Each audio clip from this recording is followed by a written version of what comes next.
Disclaimer. The story you're about to hear isn't fiction. It's a raw, emotional testimony of life, death, and the truth that lies beyond. Prepare to see the world and yourself differently. It started with addiction. My life had been layered in trauma, abuse, pain, the kind of darkness that quietly consumes you from the inside. Drugs were my escape.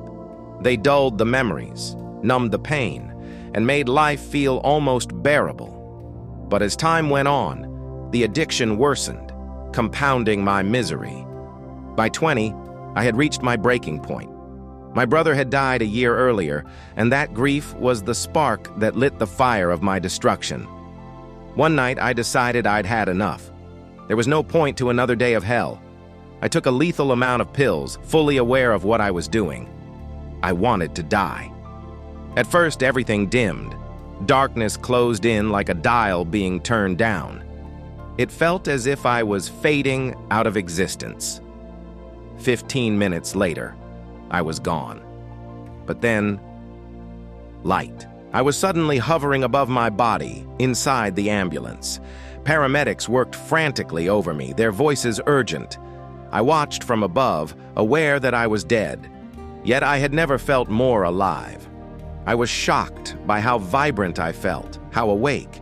It was as if death had stripped away a heavy costume, leaving the real me, pure, unconfined. Time and space didn't behave the same here. They unfolded, layered and connected. I found myself experiencing a life review, not as a movie, but as feelings. Every moment, every interaction rippled through me.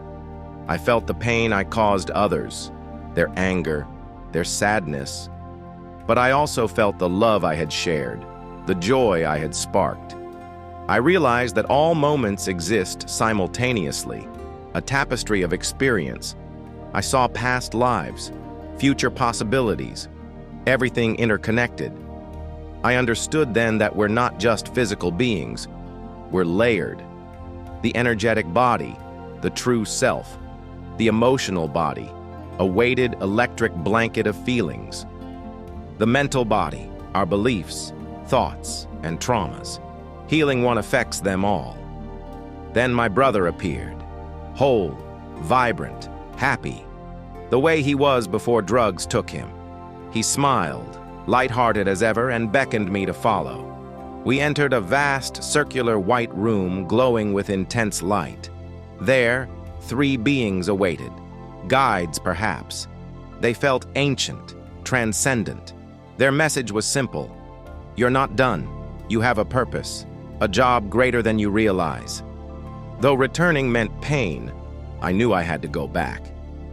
Before I left, the room transformed into a holographic projection. My future unfolded around me. I saw where I would live, what I would do. The world itself was transformed. Clean air, vibrant life. I sensed humanity was heading toward radical change, a collective awakening. Then I was pulled back. I woke in a hospital bed. The brightness was painful. Every sound was deafening. The contrast between the peace I had felt and the agony of my body was overwhelming. But I carried the knowledge, the understanding of life's true nature. Life isn't random. It's a game of growth, challenges, pain, joy, all designed to evolve our souls. Negative experiences aren't punishments, they're lessons. We choose these lives to grow, to alter our soul's signature in subtle, positive ways. Returning wasn't easy. For 12 years I struggled. Homelessness, loss, shame, addiction recovery, PTSD. I lost everything, my home, my relationships, even my dog. But every hardship was a test, each lesson vital. Understanding life from the soul's perspective changes everything. Suddenly, life isn't about jobs or possessions. It's about kindness, growth, treating all life, people, animals, the earth with reverence. When I finally embraced this, I began to heal.